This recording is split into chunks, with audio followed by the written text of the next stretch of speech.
This is a journey into a world of mystery and deceit, a fantastical place full of UFOs, strange encounters, and stories of alien abduction. My name is Nick Cook. I work for Jane's Information Group, which has reported on defense issues since 1898. I investigate secret military programs worth billions of dollars, but hidden from public view. I dig out evidence of classified technologies developed by the defense industry and concealed behind a network of false trails. It's my job to find out what really has been flying through our airspace. So from time to time, I examine sighting evidence of unidentified flying objects.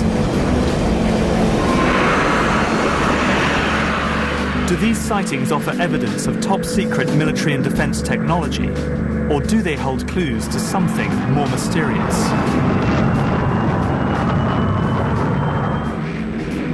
My plan is to trace the UFO story decade by decade, from early sightings during the Second World War to the mass reports of alien abduction that swept America in the 80s and 90s.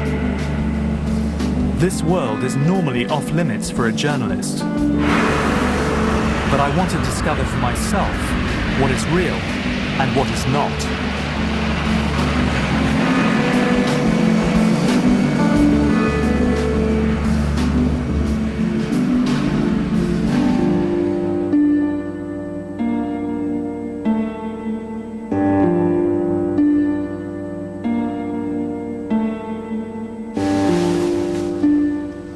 People send me pictures like these every week, and most of them are pretty obvious hoaxes. But very occasionally, something genuinely intriguing arrives. Like this one, for example, a picture taken by a Canadian Air Force pilot on a military exercise. And what it shows is indeed quite startling. I've seen many pictures like this, all of them taken by aircrew, people who are trained to record data. UFOs are a taboo subject in the military, and very much for an aerospace journalist like me. Pilots who report them risk being grounded, or perhaps even referred to a psychiatrist for an assessment. So these pictures tend to arrive on my desk anonymously, and for good reason. But these pictures resonate with me because the matter of who you share airspace with when you're traveling at twice the speed of sound really is a matter of life and death. I've spent 20 years writing about leading-edge aerospace technology. I've probably interviewed thousands of pilots in that time. A handful of them are reporting UFO incidents that are genuinely mysterious. I want to know what it is, though, these men are really seeing.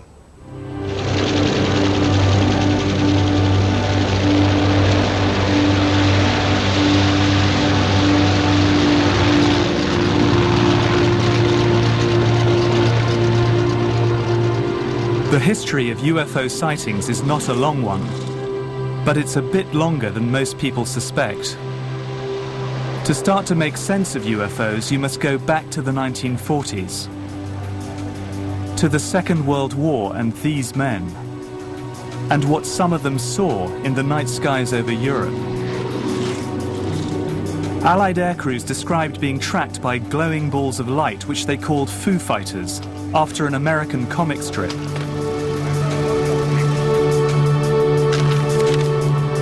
This is one of the first recorded reports of a UFO sighting. It's taken from the official RAF archives, and it is highly unusual.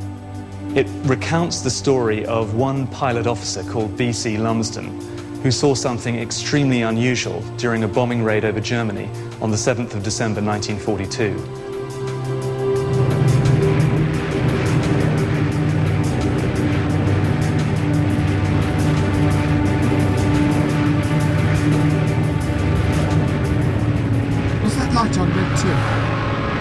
We were cruising at 7,000 feet when we discovered we had company, an orange-coloured light off the port wing. At first I thought it was tracer flak, but discounted this when I saw how slowly and controlled it was moving. What the hell is it? It seemed to be playing with Red 2, diving around the fuselage. Suddenly it turned starboard and headed straight for us. I found it hard to make other members of the squadron believe me.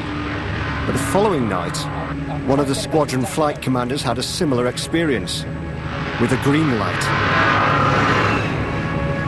It's gone, it's gone, it's gone!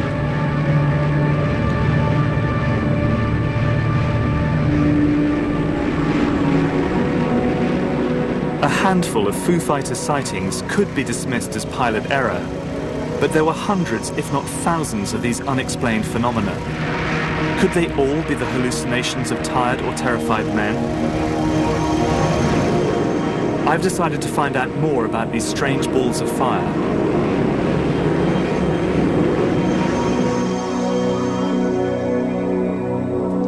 Military historians Dave Clark and Andy Roberts are leading experts on UFO sightings during the Second World War. People were seeing tiny balls of light, not much bigger than a beach ball, say, to full-blown flying saucers in the style that we would appreciate today.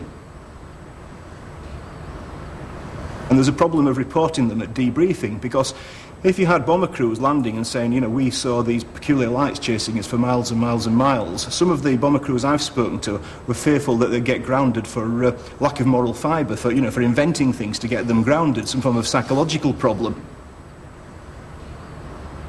First, the RAF and the Air Ministry were extremely concerned because they thought perhaps it was some form of German secret weapon. And it is known that the Nazis did have some quite novel varieties of anti-aircraft, such as Scarecrow and things of that nature, which threw huge metal bars around in the sky, which people saw.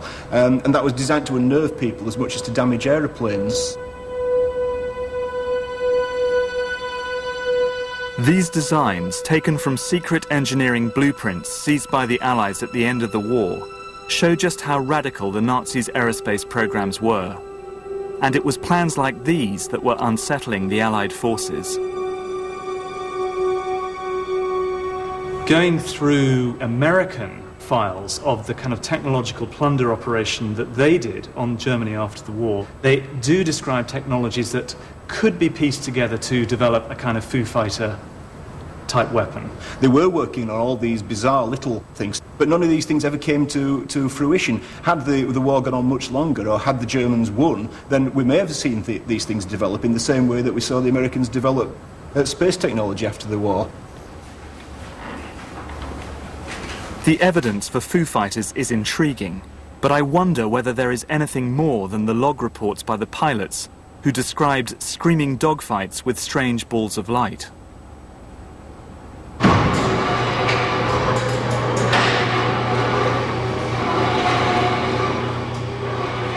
I've come to California to meet physicist and technology historian John Dering. He has first-hand information on the development of Foo Fighters. I interviewed a German aircraft engineer who had actually worked on these vehicles in the prototype stage and in the early phases of production. These were vehicles that were unmanned. They were what we would probably best describe today as unmanned aerial combat vehicles. These were vehicles that were not just sent up for surveillance purposes. They actually had a purpose of remotely controlled to engage the Allied aircraft, the bombers in particular, by basically trying to apply a mechanism that was not necessarily a catastrophic destructive effect, such as blowing the Foo Fighter up and taking the aircraft down. This was intended to be something that could be reused multiple times. There's plenty of anecdotal evidence that Allied air crewmen saw these things over Germany, but what about hard evidence on the ground that this technology was actually pursued by the Germans? One of the reports that I have seen and looked over was in reference to a project in the Black Forest that involved a small vehicle that was specifically intended to be an interceptor for advanced air defense against Allied bombers. Now, that document actually came from a U.S. intelligence officer, and so I have pretty high certainty that that was real.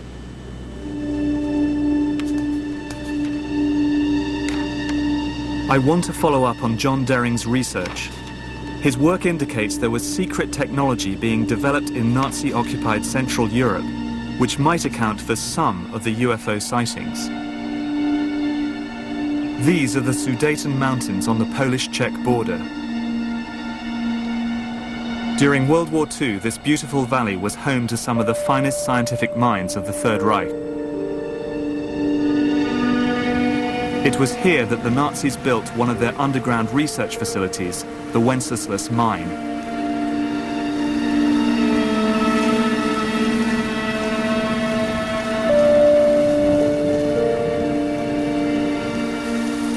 I'm meeting Polish military historian Igor Witkowski, who will guide me round the mine, a vast underground complex hidden away from Allied bombs, which Nazi slave labor carved out of the Sudeten mountains. Example of a surface infrastructure being kind of a reflection of the underground facility. It was here, in the desperate last months of the war, that German scientists worked around the clock to produce Kriegensscheiden, the war-winning technology that might produce a stunning knockout blow, even as the Nazis were being pushed back towards Germany.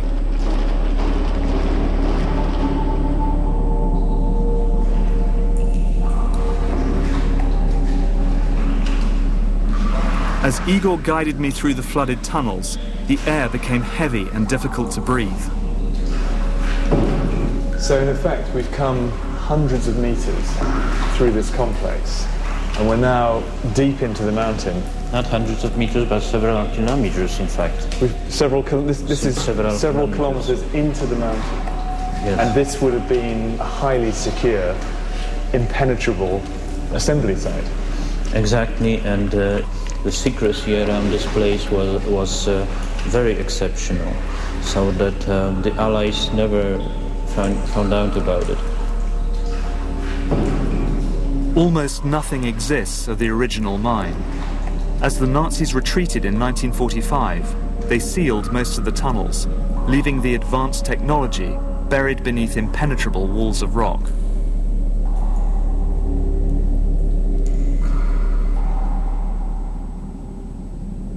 The Allies did capture one man who knew all about this place, and he wasn't a token find. His name was SS General Jakob Sporenberg, and he was in charge of the technical program at the mine. What he revealed astonished his interrogators. Indeed, I find it surprising 60 years later. He spoke of a secret experiment attempting nothing less than to conquer gravity.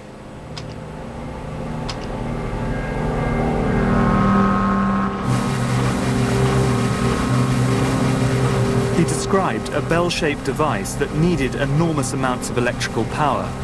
It was made of a hard, heavy metal and filled with a mercury-like substance that was violet in color and glowed when under test. People who worked on the bell suffered from sleep problems and severe vertigo. 5 of the 7 scientists died while working on the project.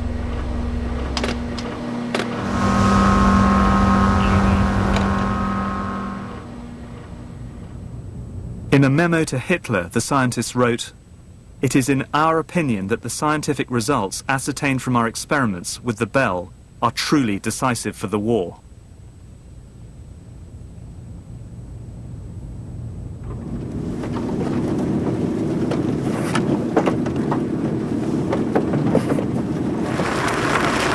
Experiments with the bell happened deep underground in the mine, but directly above it, on the surface, was this strange structure.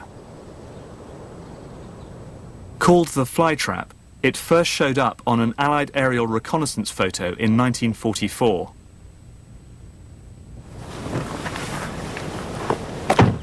Igor Witkowski believes that the flytrap was a test rig for advanced propulsion technology. In other words, flying saucers. There is a extremely strong and thick steel reinforcement of the pillars, which means that it was to withstand some great forces working on it. How did it work? We don't know exactly, but we do know from Sporenberg's evidence that the bell was a revolutionary device, and the flytrap, designed as its test rig, was fed with underground cables running to the heart of the structure. So the cabling led down here, Right away from the power station over there.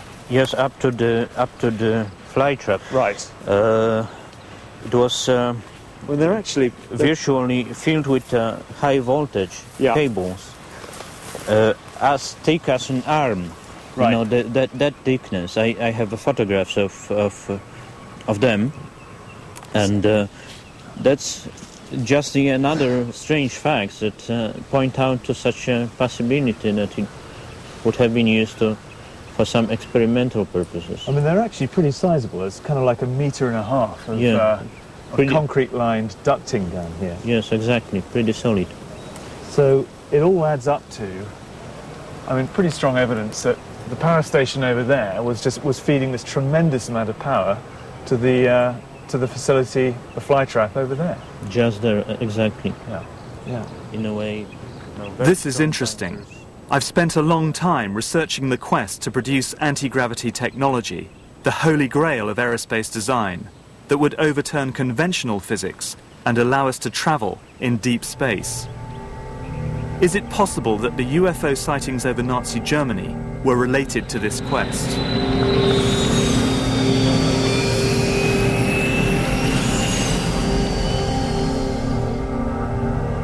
There is a sense here that the Germans were engaged in very highly classified work, and that possibly they were engaged in anti-gravity type programs. What I do know is that many of these bizarre projects like the Bell did not remain in German hands. At the end of the war, they were plundered secretly by the American High Command and taken to the States.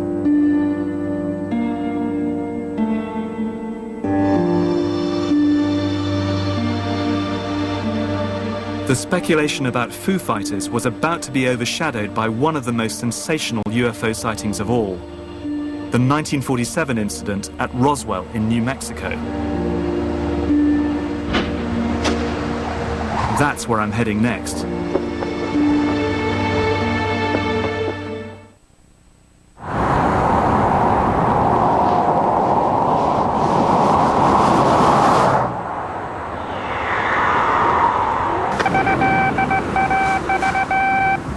The 509th Atomic Bomb Group headquarters at Roswell, New Mexico, reports that it has received one of the discs which landed on a ranch outside Roswell. Colonel William Blanchard of the Roswell Air Base refuses to give details of what the flying disc looks like. In July 1947, a UFO is supposed to have exploded in midair over Roswell, New Mexico, showering its debris over a remote ranch nearby. The actual saucer itself is said to have come down here on the plains of San Agustin.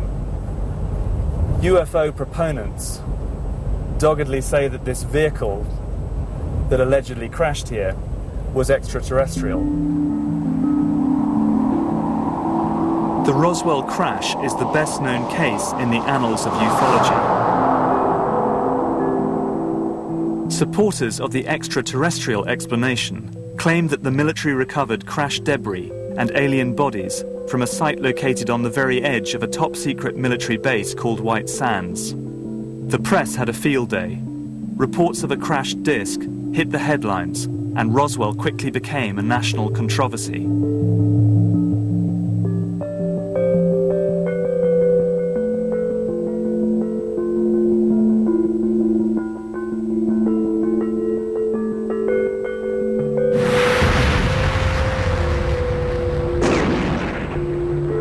The military were quick to retract stories of bodies and a disc, but their denials just fueled the belief they were hiding something.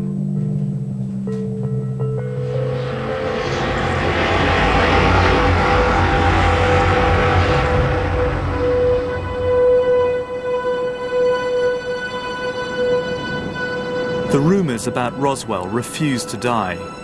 I've come here to White Sands to find out the reason.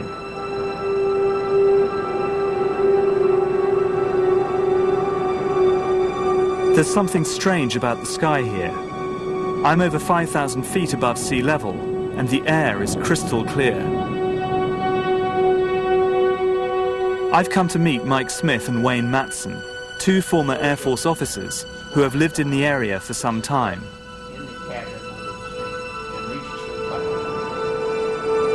Mike explains that the desert climate can throw strange shapes into the air.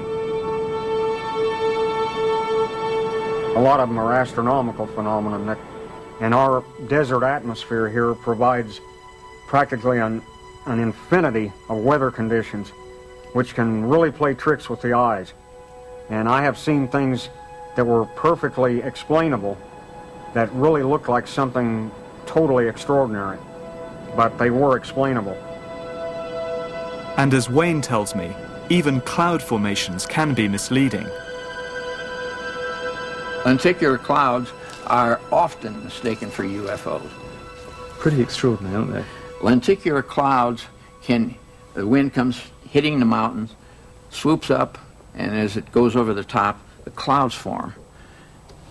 I have seen a half a dozen UFOs, lenticular clouds that were one, about a minute later, a second one, and so on.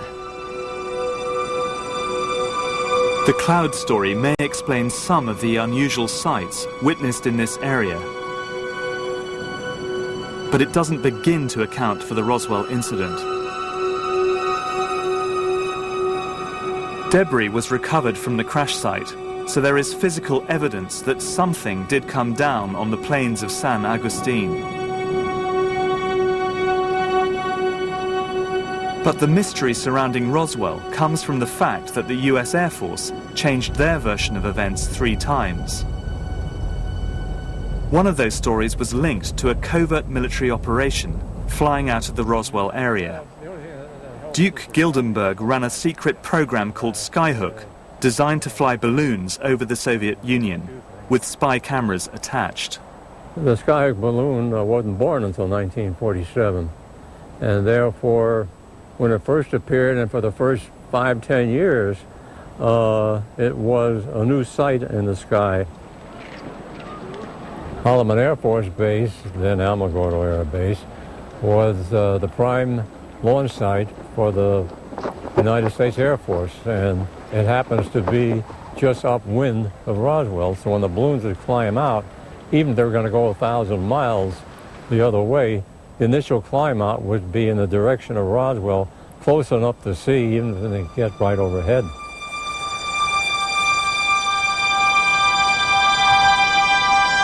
Every flight we flew, it generated UFO reports. In fact, for a while, we were even using it as a backup tracking system. We call up a town and say, anybody see a UFO this afternoon? Yeah, one to the, okay, what direction? To the south? Okay, keep an eye on it.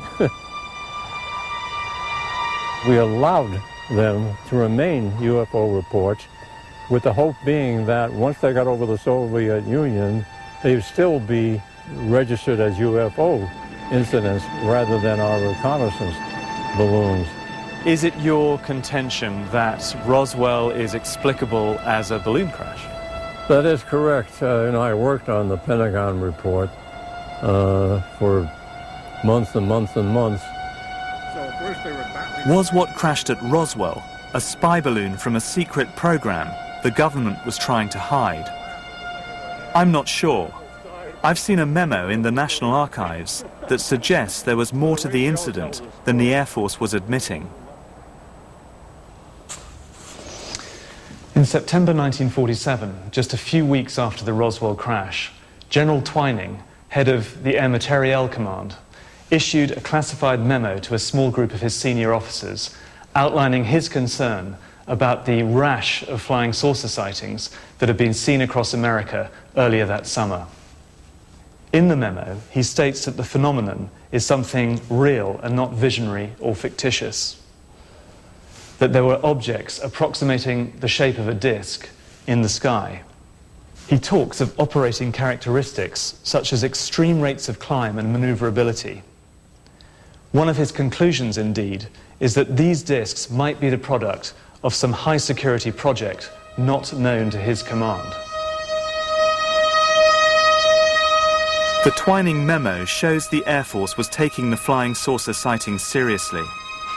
The next stop on my journey is Nevada, where I'm going to meet someone with high-security clearance who might throw light on what really crashed at Roswell. I'm here to see Colonel John Alexander, Vietnam vet, ex-Special Forces and military intelligence. He's taken a close interest in the Roswell incident.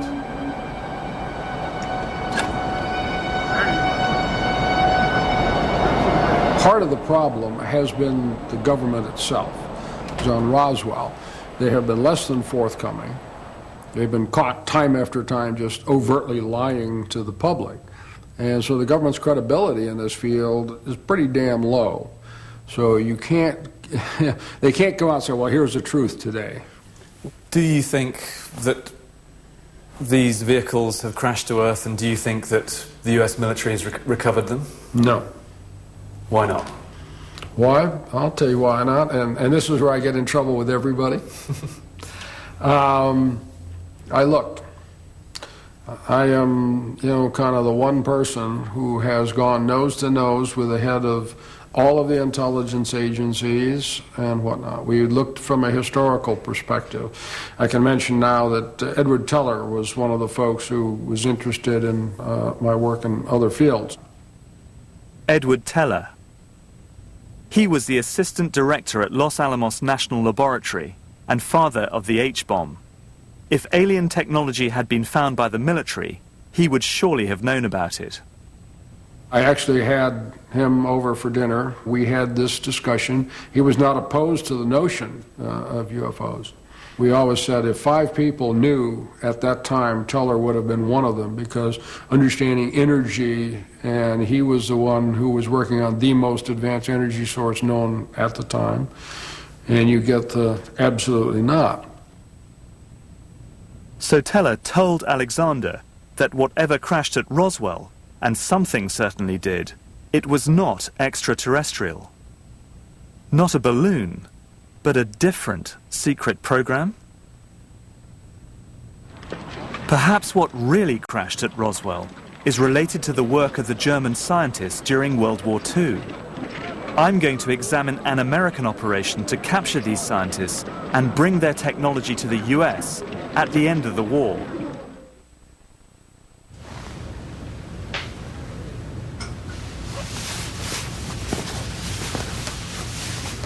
In 1945, President Truman ordered a secret operation codenamed Project Paperclip. It instructed the US military in Germany to round up German scientists and persuade them to carry on their work in America.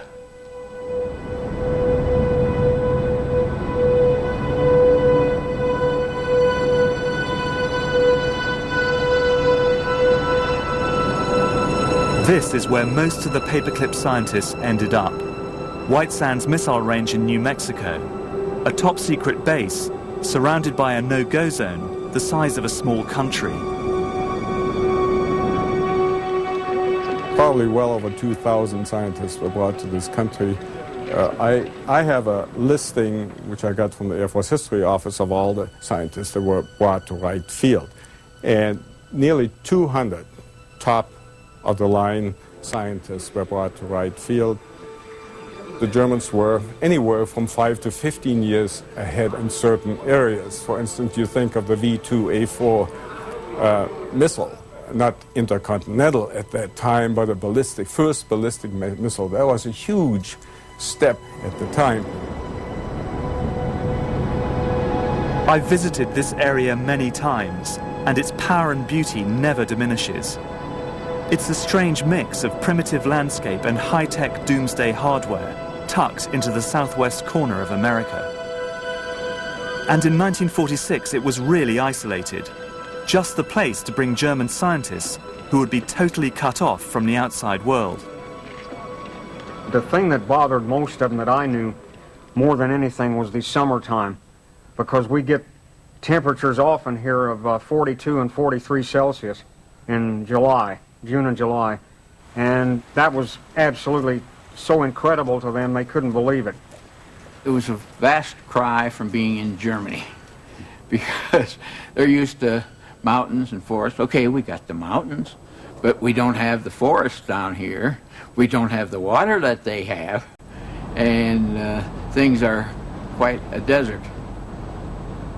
It was here that the German scientists created the beginnings of the American space program. And it is also here, in this highly secret territory, that the number of UFO sightings really started to take off.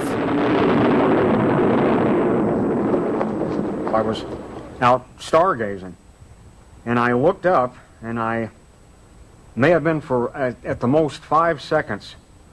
There was this large black triangle that just blacked out stars, and it was moving, just across.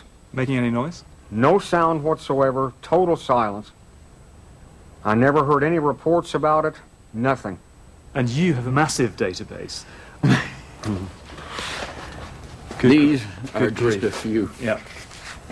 And what are these all these detail sightings of UFOs in the White Sands, Alamogordo, New Mexico region? I see they kind of range from the jocular to the more serious. Anything I can get my hands on that I find. So after all of these years, all of this study, your own sightings, what are you forced to conclude, Wayne? I conclude that my government is lying to me. About what? About UFOs.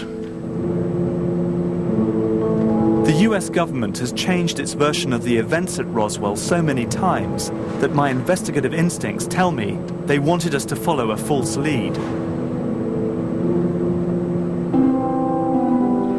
Perhaps the work of the German scientists could offer a completely new explanation for the Roswell incident. What evidence do you have that the Germans were working on flying saucer technology? There certainly was an interest in that type of a vehicle after the war. It presented the possibility of some maneuverability that would be greater than what they would have had with the conventional piston or jet engines of that time using a fixed wing. At the time of Roswell, the US Air Force was experimenting with radical new designs. Could this bizarre aircraft be based on this one? A design drawn from secret Nazi blueprints seized by the Americans after the war. Some of these may indeed have reached the point of being test flown. However, if they did not have a particularly remarkable advantage over other aircraft that were being pursued at that time, they may not have really gone much further than that. Perhaps the Roswell crash can be linked to the work of the German aircraft designers quartered at White Sands in 1947. I think it's very possible that what crashed was a secret prototype based on these radical designs. But I can't prove it.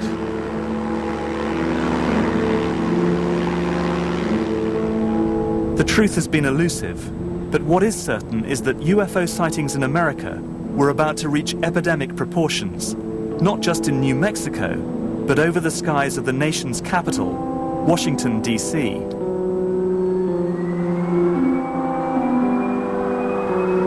Sightings made headline news across the country, and the government was forced to act.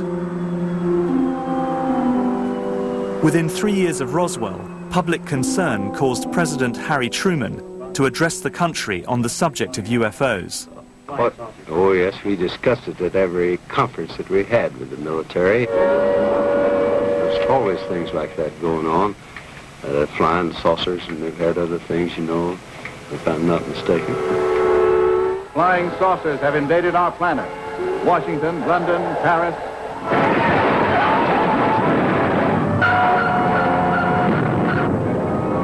America was about to go saucer crazy. To the best of our knowledge, my wife and I are the only ones left alive.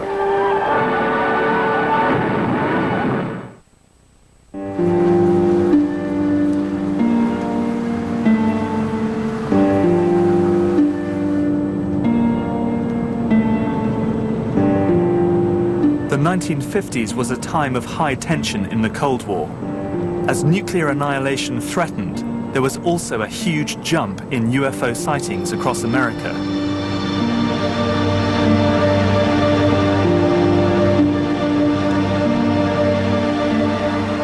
My journey to look for the truth behind UFO sightings has led me to Washington, D.C., where in 1952, a series of strange lights were seen over Capitol Hill.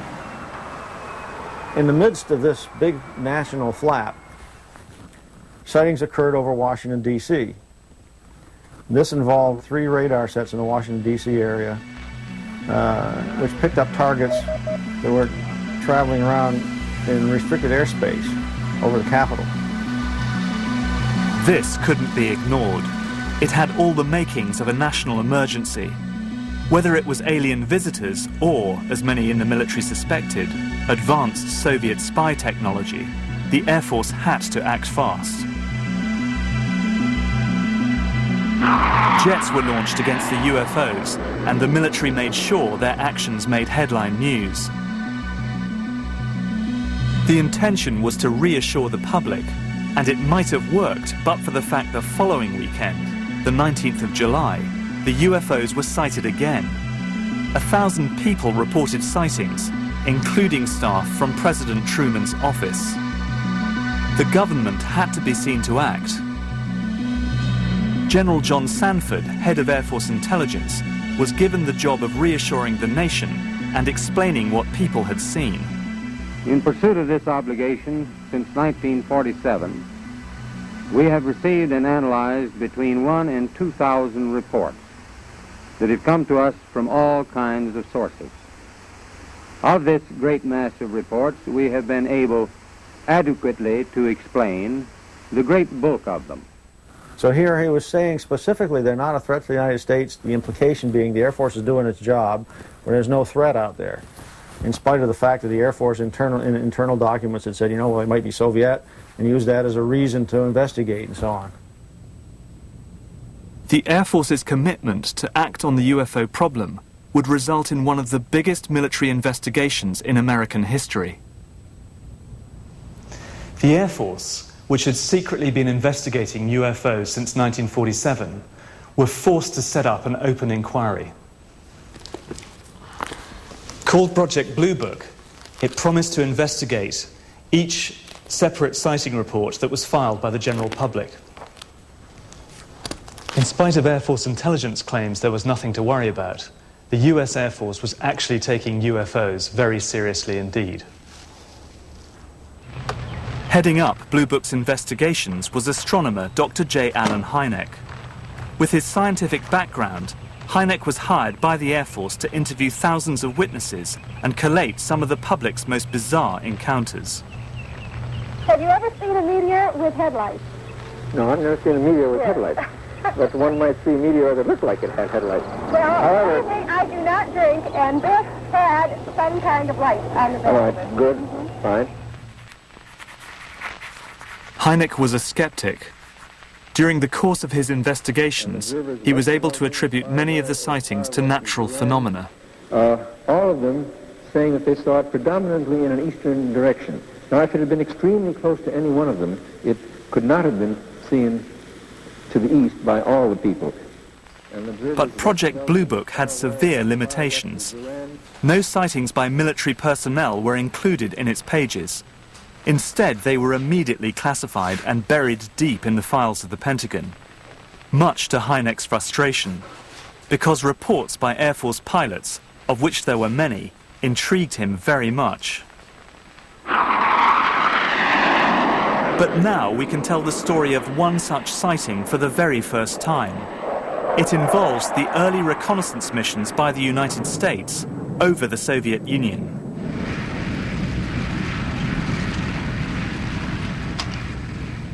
During the 50s, Major Thomas Hanley was a radar operator and one of the first Cold War spies in the sky. When you're flying, you are always aware of anything in your airspace. One particular night, the aircraft commander saw a bright light coming towards us. And all of a sudden, the light just went immediately to the other side of the aircraft. So we played cat and mouse with it, whatever it was, for an hour anyhow. But the ground was recording it, and they would lose it too on occasion. So there was something out there, something very strange. It was performing not like a normal aircraft would perform. It was just too fast and too maneuverable. I'm certain something different was out there, but I have no idea what it was. The problem for the US Air Force was that this man was extremely credible. He was one of their surveillance specialists, highly qualified and working with what was then state-of-the-art technology.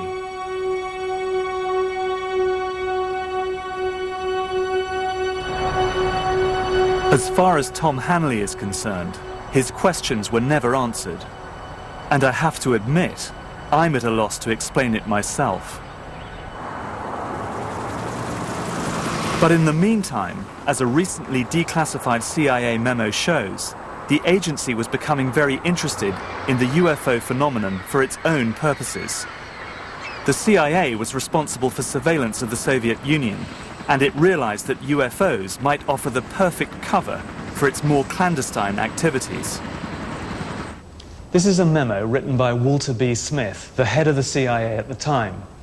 And it's important because it shows that the CIA were happy to leave the US Air Force with the problem of analyzing each UFO sighting.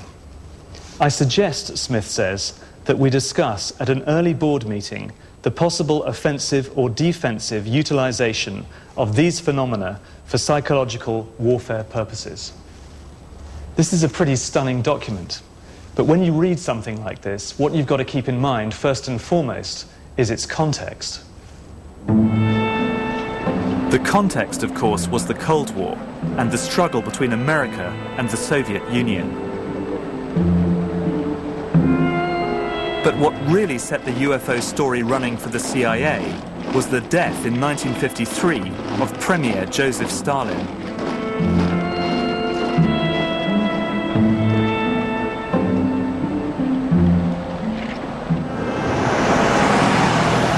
I'm in Washington to meet Melvin Goodman, former senior analyst at the Soviet desk at the CIA, who can tell me exactly how the CIA set about manipulating the UFO story in order to gain the upper hand in the Cold War.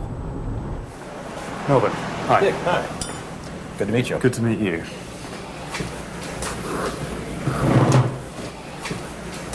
Eisenhower had only been in office for 2 months, and Stalin died rather suddenly. And Eisenhower called in some of his major people, not only policy people and political people, but intelligence people. And so he went around the table in terms of what do we know about the Soviet Union, what do we know about the contenders for power, what do we know about the direction the Soviet Union might take in its policy. And he asked people who were also there from the CIA. And not only was there no speculation on what it would be like in the Soviet Union, and would the Soviet Union be more or less threatening to the United States, there was no intelligence collection. And I really think it was out of that discussion and that event that the beginning of the ideas that led to the U-2, the ability to conduct surveillance of the Soviet Union from the air with a high-altitude spy plane, I think it began with the turning point of Stalin's death and no understanding of what it meant for the United States. This is the U-2. It's the direct result of American intelligence coming to terms with how little it really knew about post-Stalin Russia. We can't make sense of what happened next in ufology without trying to understand this once highly secret machine. It triggered a wave of UFO sightings all across America.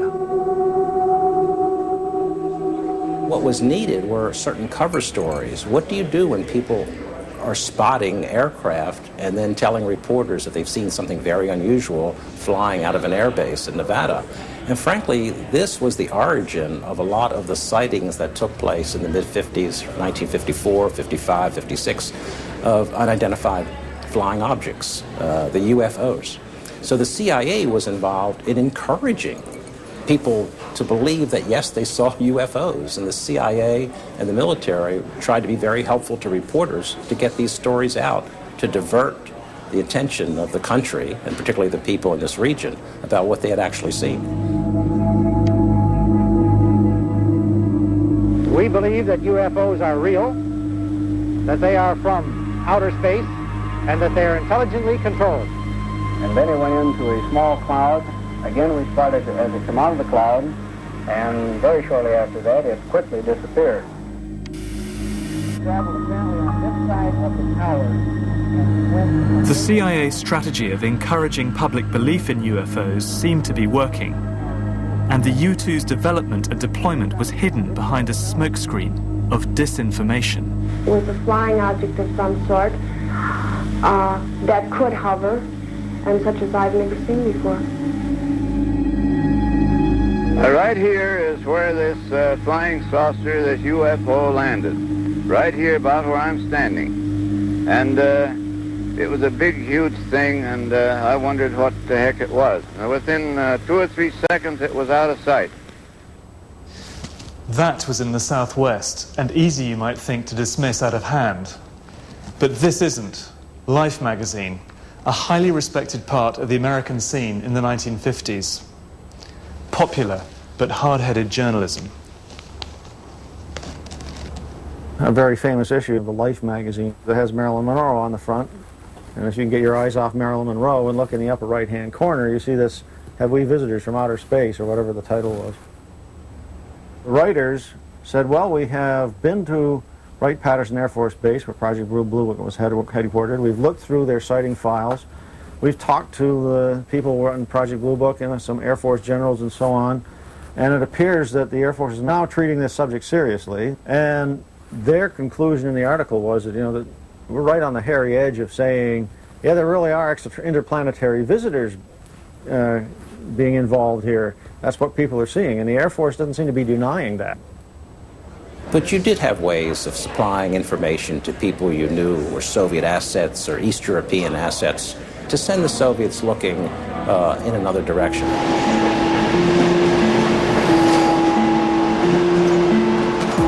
The real targets of the flying saucer fever were, of course, the Russians. What did they make of the UFOs, I wonder?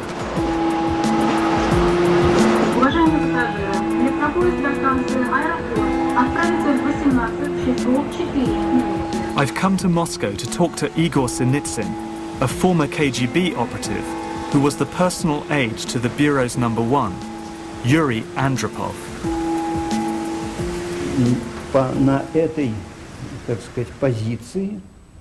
While in this position, I once had the chance to acquaint myself with a document regarding UFOs, which had been prepared by one of the military intelligence officers.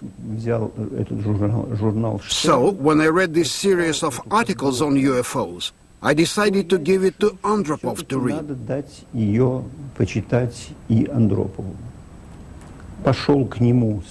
Of course, I was somewhat nervous when I went to him with this article, because I thought that my boss would think that I was out of my mind.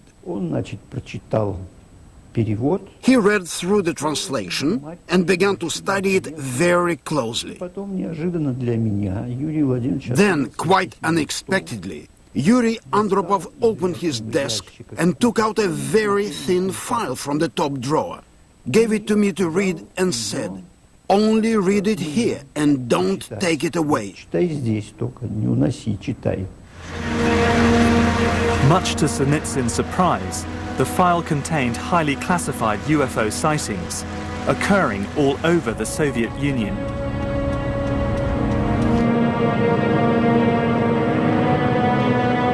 What people saw behind the Iron Curtain was what the CIA wanted them to see. Not classified American technology, but something from outer space. The CIA cover story worked. But back in America, the UFO story was about to enter a new phase. A reliable witness reported a clear sighting of a UFO and its alien occupants. The first convincing close encounter of the third kind.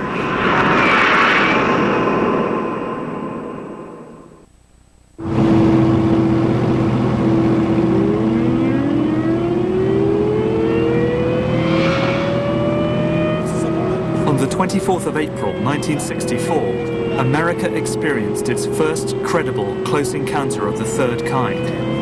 Officer Lonnie Zamora was driving along a quiet stretch of road skirting the edge of the White Sands missile range in New Mexico. What the hell was that? Suddenly he caught a glimpse of something strange in the sky.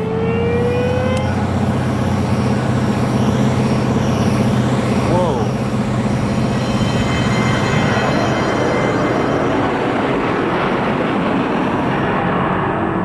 He left the road and set off for the desert, following the craft.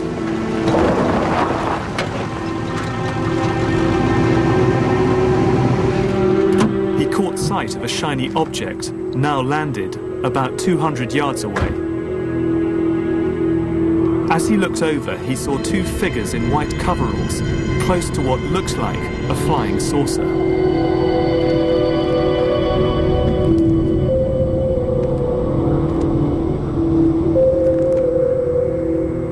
Suddenly, without warning, the craft took off and headed straight for him.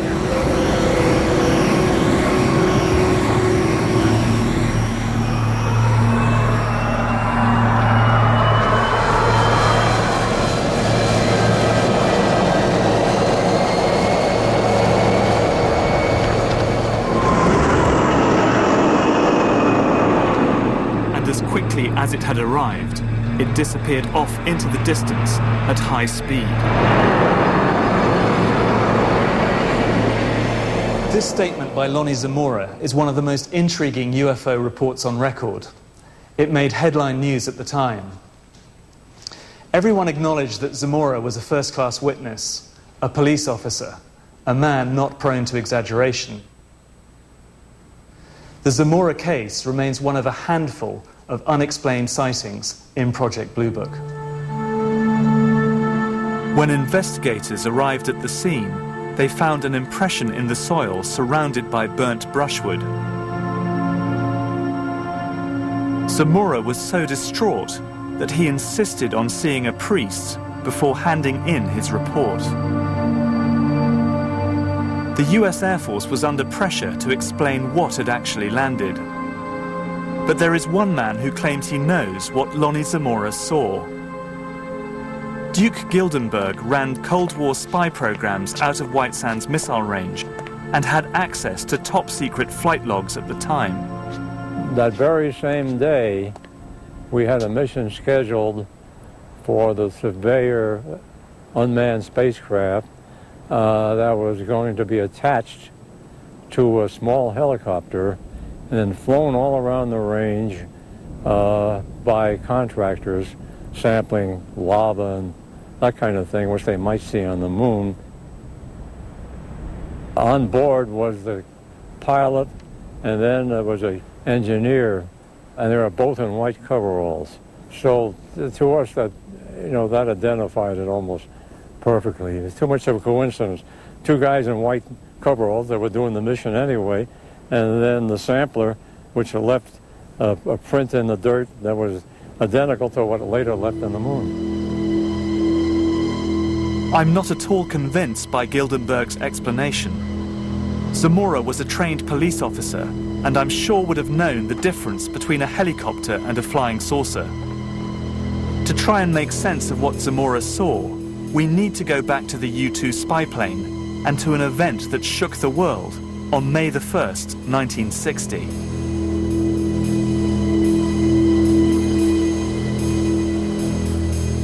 When U-2 pilot Gary Powers was shot down over the Soviet Union, Cold War tensions intensified.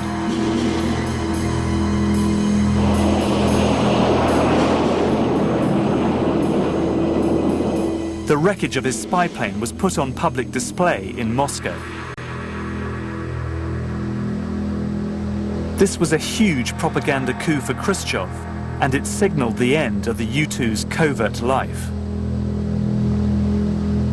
It was understood very early in the U-2 program that it wouldn't be able to fly safely over the most denied areas of the Soviet Union forever. Best it was given a few years.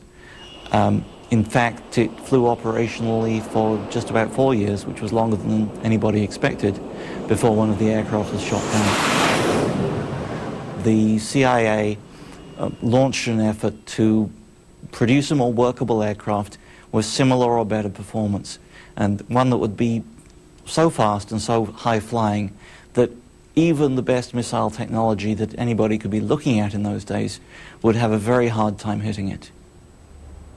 Richard Bissell was head of the CIA's overflight program between 1956 and 1960, set up to monitor the USSR at the height of the Cold War.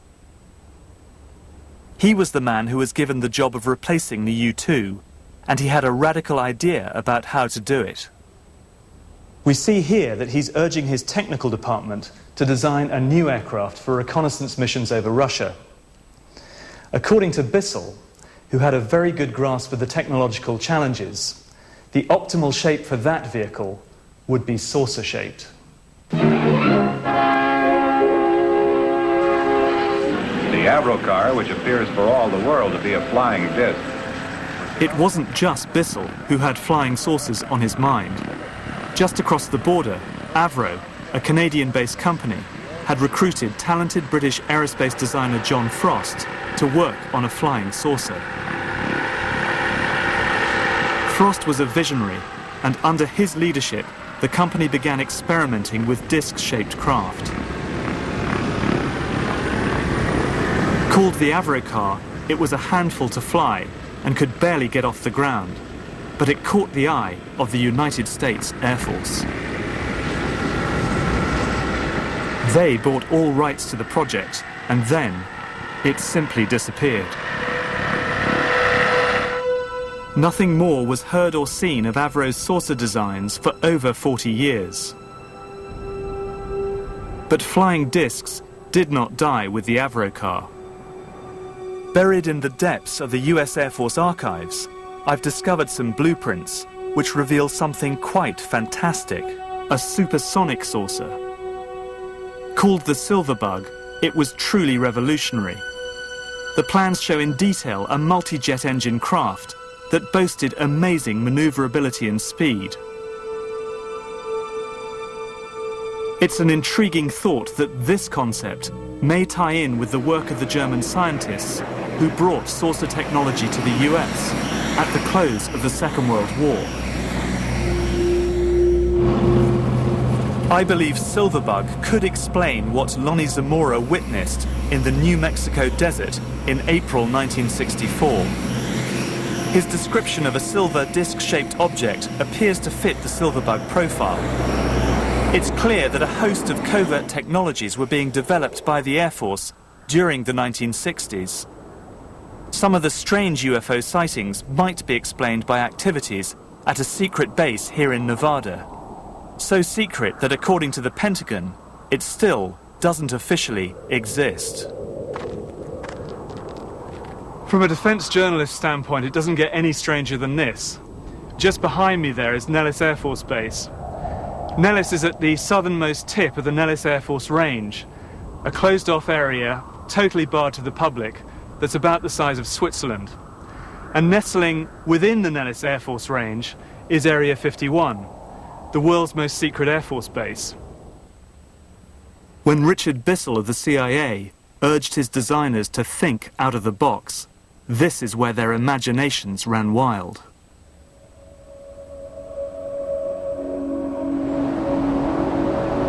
It's the testing ground for the US Air Force's most secret technology.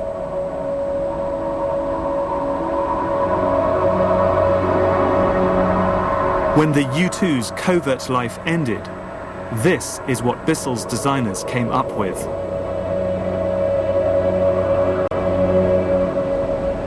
The Blackbird is the apex of aerospace technology. When the forerunner of this aircraft first flew, the CIA's A-12, in 1962, from Groom Lake, otherwise known as Area 51 in Nevada, its mission and the aircraft itself were super black.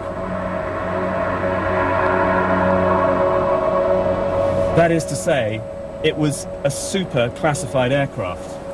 It's very easy to imagine how anyone catching a glimpse of this aircraft in 1962 might have mistaken it for a UFO.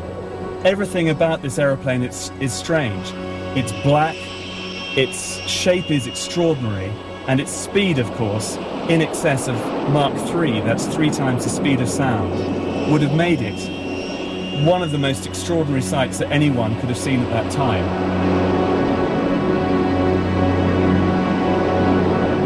Many Blackbird missions were flown at the height of the Cold War.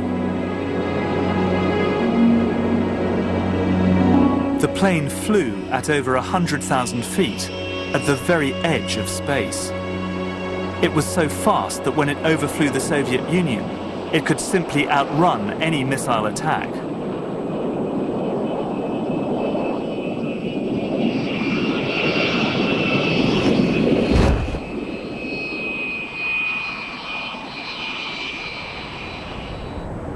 But it wasn't so much American spy planes that were worrying the Russians.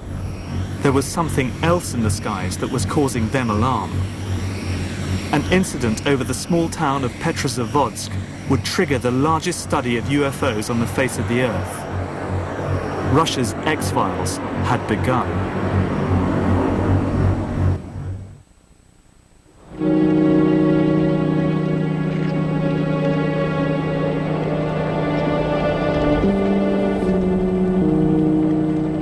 On September the 20th, 1977, high over the Russian town of Petrozavodsk, a group of soldiers were on routine maneuvers. Suddenly, a bright star appeared radiating pulsating beams of light.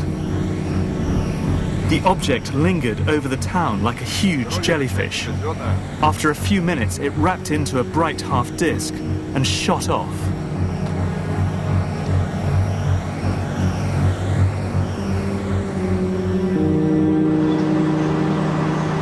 Of the event reached the Kremlin,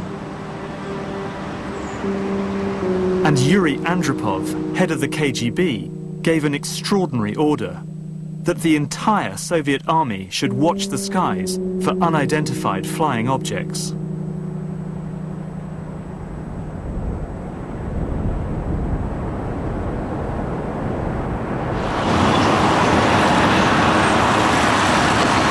I'm in Russia, on my way to meet the two men, Colonel Boris Sokolov and Dr. Yuli Platov, who were ordered by Andropov to coordinate the whole operation. Oh, Colonel Sokolov. Nick Cook. Yuli. Hello. Добрый день. Добрый день. Проходите. Thank you. At that time, the army had a total of 7.5 million serving personnel, stationed across the whole of the Soviet Union, which comprised a sixth of the world land mass. The army controlled the monitoring of these abnormal events. In the beginning, these reports were numerous. Literally, every week there was someone who had seen a dish landing with somebody coming out of it. Even when a sighting was not considered sensitive, it was still stamped top secret.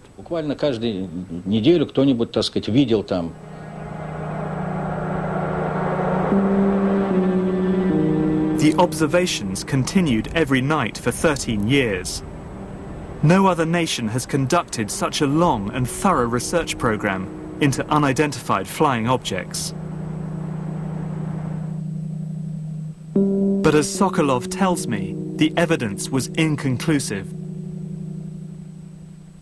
I would like to say that it is absolutely certain that in those 13 years there was not a single report of anybody's contact with aliens. Most of the sightings, which were taken by observers and thought to be something abnormal, were in fact, as our research has shown, connected to technical experiments by our own military.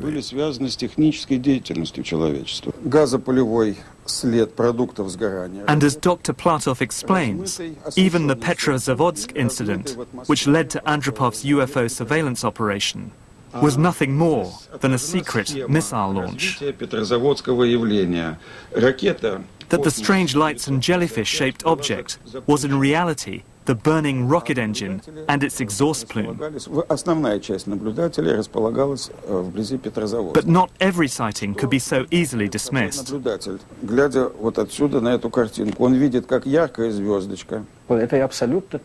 Even though we could explain some of these sightings, there were many unexplained events which caused scientists to scratch their heads and which still remain unanswered today.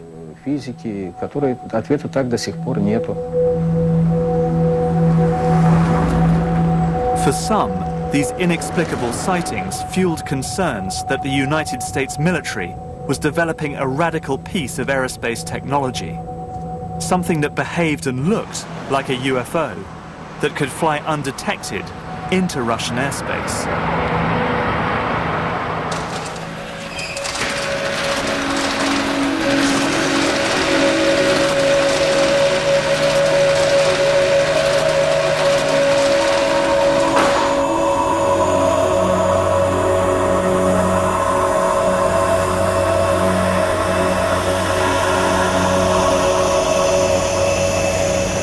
And the Russian fears were well-founded. This is stealth, a quantum leap in aerospace technology. The Americans had built an invisible plane. If you took one or two looks at that aeroplane and you saw how strange the shape was, it wouldn't take you very long to figure out that they were aiming at a very, very low level of radar cross-section.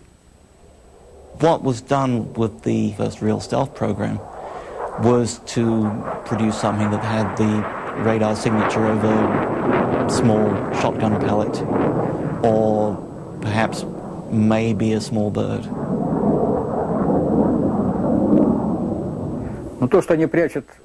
My view is that it was advantageous for the Americans to keep up this kind of hype regarding UFOs. We guessed it was policy to conduct a campaign of misinformation as far as the general public was concerned. Stealth was an enormous breakthrough, and nobody out in the wider world really believed it was possible. Nobody could even imagine that it was possible to do that.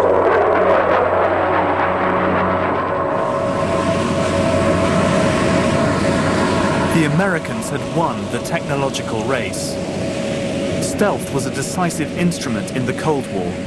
Secrecy was vital, and the US were able to hide the existence of stealth from Soviet surveillance for more than 10 years between 1977 and 1988.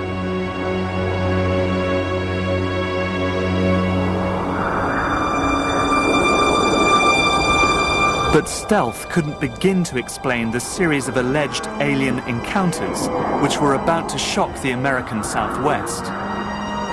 The UFO story had come to ground in a very sinister fashion.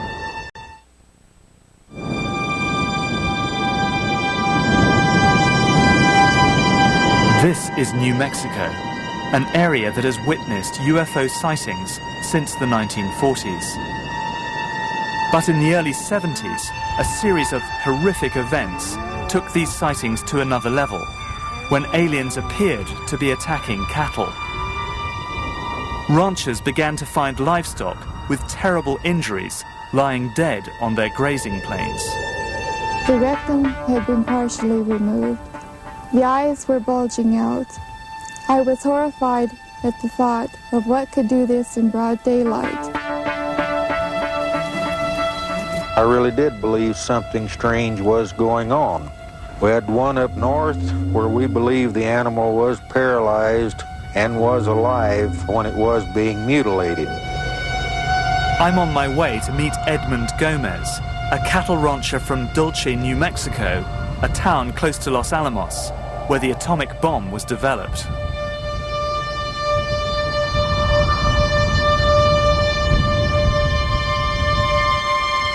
We met up and headed out to a desolate corner of his ranch.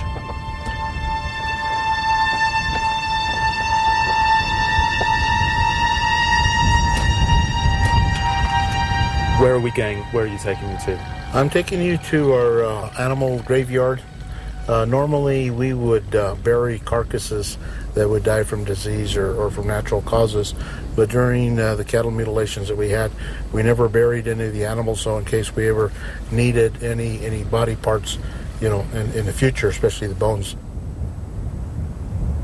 The mutilations themselves took place over quite a time period, didn't they? Yes, they on our ranches from 1976 through 1982, approximately. When you found a mutilated cow, typically what kind of wounds would you find on the animal? The rectum had been cored out, the lower lip had been removed, and the reproductive tract also had been removed. The organs that were removed precisely without spilling of any blood, and it was very, very neatly done.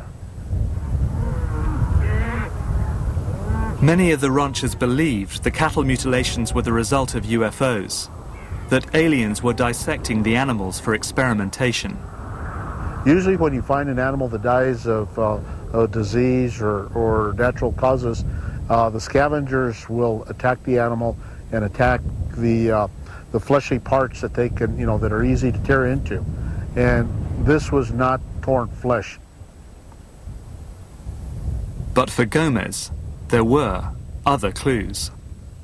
We saw this light kind of flying over our pastures, and all of a sudden it kind of just came to a standstill.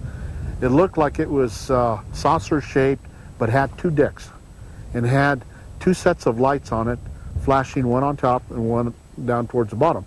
You know, when you look at them, you know, you think, well, gosh, that looks like a typical flying saucer. When all of a sudden the lights inside the cockpit of this vehicle went on, and when the lights went on, I could see the props of a chopper. And as Gomez tells me, he has his own theories about the fate of the targeted animals. They would put ropes or chains around the legs of the animal and lift them up and haul them off. Somewhere. Do their thing, come back, bring them back, and not lay them down, but drop them. Because we found several animals that had broken legs, broken backs, broken hips, and so forth. And why dump the cow, you know, leave the carcass here? We felt that that whoever was doing this did it and brought it back and said, we're doing this and there's nothing you can do about it. There were a lot of consistencies with the way that they were harvesting these animals. For Edmund Gomez, there are many unanswered questions. He wants the cattle mutilations, which put him and his family out of the ranching business, reinvestigated.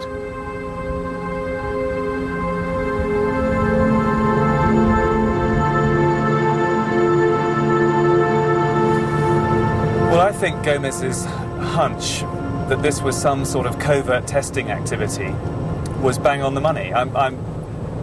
From the way the cows were mutilated, from the organs that were removed from the cows, it seems very clear that this was some kind of covert testing, covert monitoring program of some kind of contamination in that region.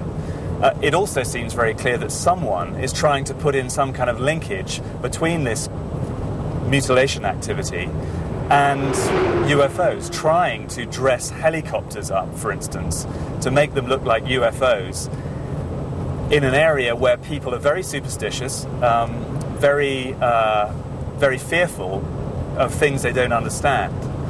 So it's clear to me that some kind of disinformation campaign is going on, but the reality is whatever was going on up there has nothing to do with extraterrestrials or UFOs.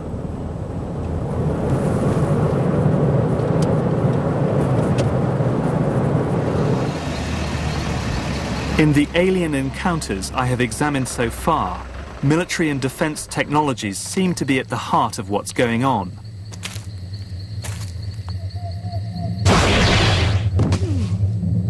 But parallel to these stories are other reports of more direct encounters between aliens and humans, which seem to be of a wholly different order. These are the chilling first-hand accounts of alien abduction.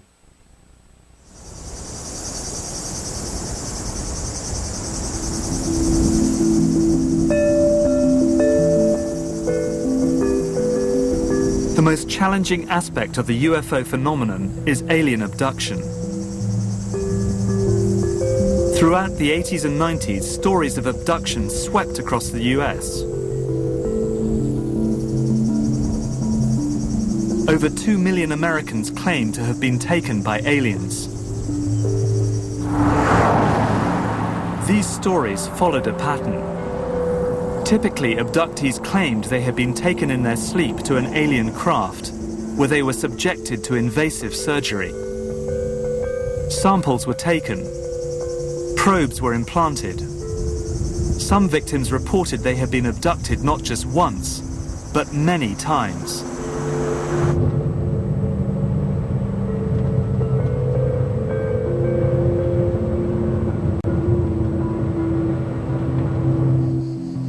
I've come to meet Travis Walton. He was the first alien abductee of this epidemic, and his story, which was widely reported, had a powerful effect on the public imagination. I caught up with him near the Apache Sitgreaves Forest in Arizona, where the whole incident unfolded. Well, there was a group of 7 of us men. We were working up in the mountains, in the woods. We had a tree cutting contract up there. And we just finished a long, hard day's work, and we were headed home. We'd worked late that night, so it was starting to get dark. And as we were driving down this rough track there, we saw light coming through the trees. What the hell is that?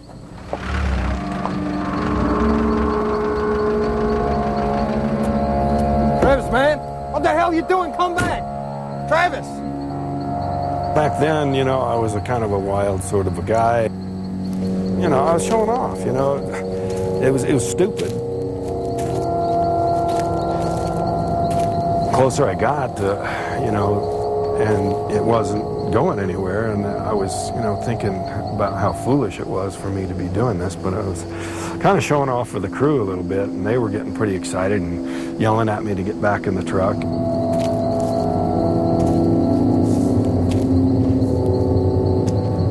When I got up to it and I was standing there looking up at it, the sound suddenly got louder and it started to move, and it was making this sort of a rocking motion. And right at that instant, something hit me.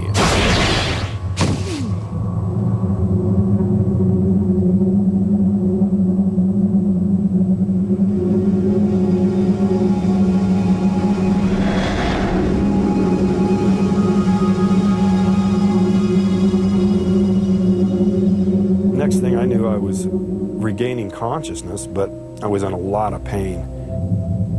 I saw these forms over me, and when I finally got it into focus, I could see this creature looking at me, and I just flipped out. I looked around, there was 3 of them. The one that was closest to me, I tried to hit him. I could hardly move, and my arm felt real heavy, and I was weak. Somehow got the strength to get off of the table.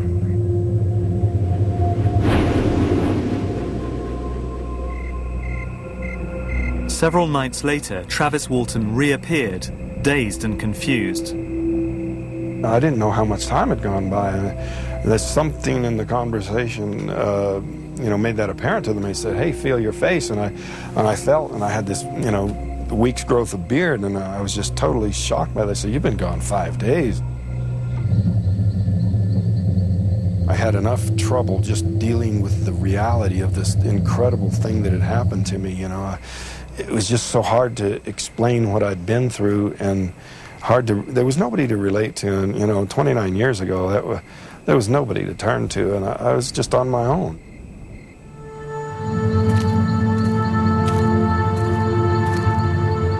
Travis's story seems incredible, but it's only one of many such tales. Does the weight of evidence add up to a believable pattern of abduction?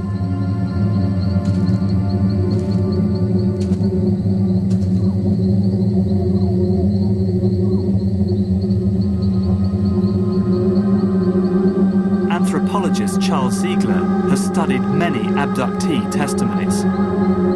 These people were not mentally impaired. Many of them were, in fact, highly trained. They believed these things. It gave them the same kind of satisfaction that religion gives other people. The notion that we're not alone, that there is some entity that's looking after us, that there's a better place waiting for us when we die. The chief skeptic of all, Dr. J. Allen Hynek, who investigated UFOs for the US military, also became a believer. There were just too many cases that baffled him during his military work. It was Hynek's interviews and expertise that formed the basis of the 1977 film, Close Encounters, directed by Steven Spielberg. I think that we're all interested in having the re-enchantment of the universe. We want to feel that there are transcendent things out there that we're not aware of and that bode good for the human race somehow.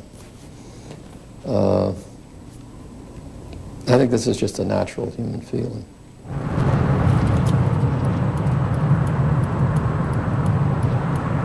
But what really fascinates me as a defense journalist is that you are as likely to find believers in UFOs among the higher reaches of the aerospace industry as you are in Hollywood.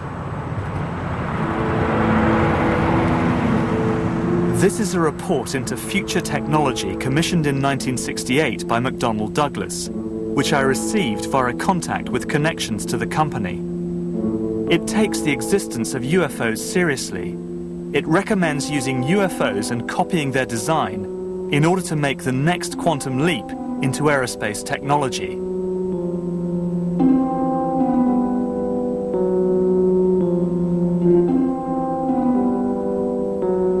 Some UFOs may be extraterrestrial vehicles. They certainly have not been proven otherwise. The existence of extraterrestrial vehicles indicates vehicles can be built which would have capabilities quite useful to McDonnell Douglas Corporation.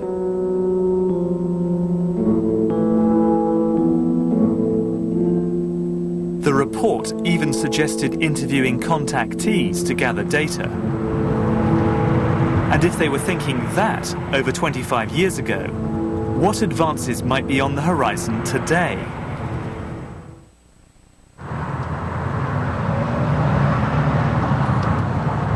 What I've learnt during this journey is that UFOs have had a powerful impact on our real-world activities for more than 60 years. And they continue to inspire us today. I'm here in Seattle to meet someone who's built a device in the basement of his garage, indeed is flying it there, that he and others claim is able to do so by defying our current understanding of physics. As unlikely as it sounds, I'm wondering whether what I'm about to witness may just be our first small step towards the stars.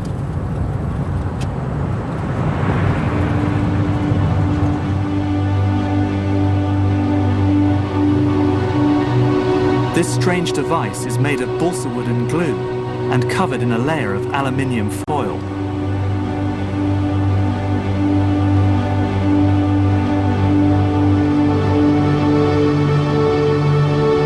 It's connected to the mains electricity and is tethered to a device that steps up the power to over 50,000 volts. As the lifter's inventor, Tim Ventura, winds up the mains, the airframe buzzes with electrical activity.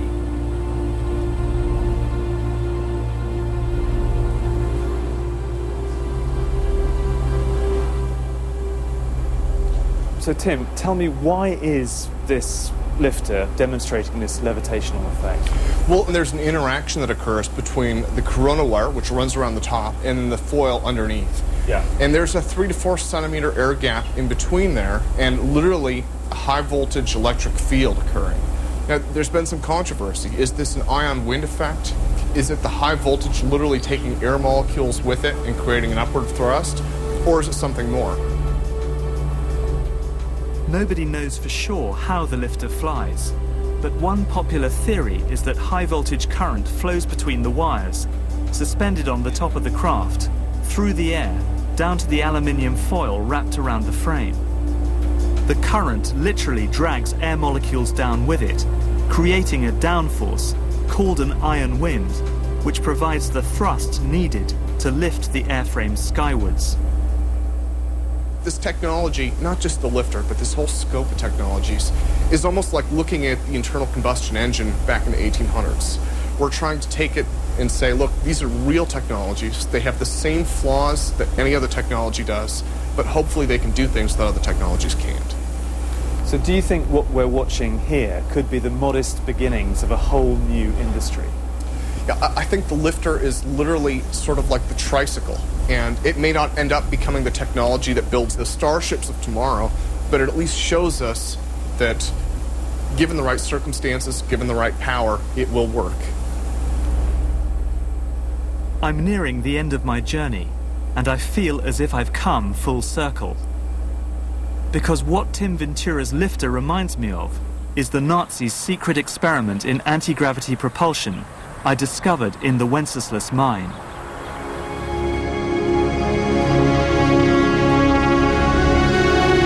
So what is the truth about UFOs?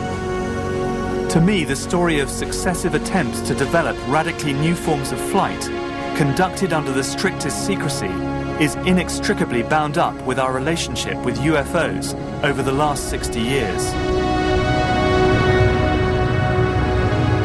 Whether it was Allied pilots buzzed by strange balls of fire in 1942 or the Roswell incident 5 years later, there is a strong case to be made that secret military technology offers a convincing explanation for many UFO stories.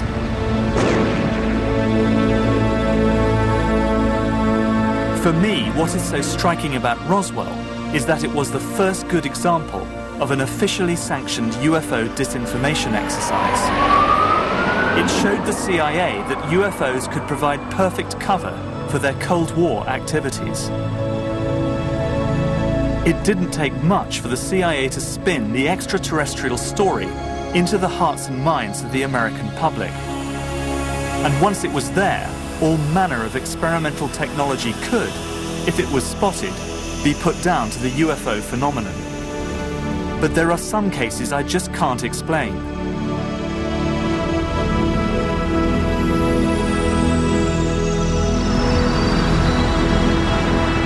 The sightings of UFOs over Capitol Hill in 1952 remain baffling, and navigator Tom Hanley's aerial encounter is testimony to the possibility we are not alone.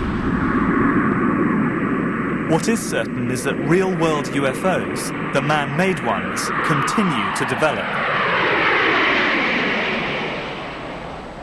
In 2003, a series of sonic booms were heard exploding across California and Nevada. Something was in the sky that could be heard and felt, but not seen. Some informed observers, and I'm one of them, believe it was an aircraft traveling at several thousand miles per hour. A secret project known as Aurora. There is no trace of Aurora's physical existence. No evidence of government spending on its development or deployment. But there are tantalizing images that point to its existence. Pictures, for example, like this one. It shows a donut-shaped exhaust pattern, a sign perhaps that Aurora makes use of something called a pulse detonation wave engine. And it delivers a hell of a punch, easily enough power to drive an aircraft to 6 times the speed of sound.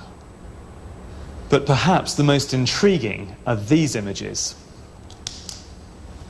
This is a weather satellite image that shows a very interesting contrail originating out of Area 51 in Nevada and moving all the way across the United States, out over the Atlantic, on across Europe, and into Russia and China. Whatever it is, it's moving in excess of 8,000 miles an hour. If it is the contrail of a high-altitude hypersonic aircraft, in my book it's the best evidence yet that Aurora is real.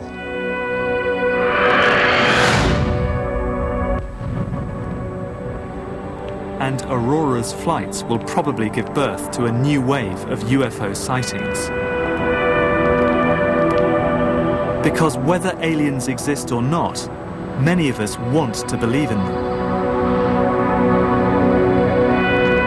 Perhaps the only way we will ever find out for sure is if we make the leap into deep space ourselves. That day may come sooner than we expect.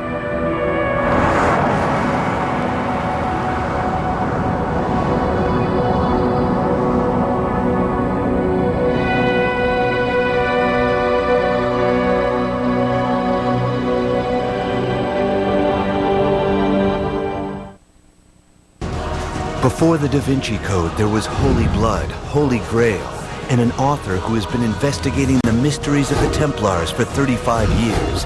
Bloodlines, knights, and sacred geometry are all explained by the man behind the Da Vinci Code, part of Da Vinci Decoded Week, tonight at 8 on the History Channel.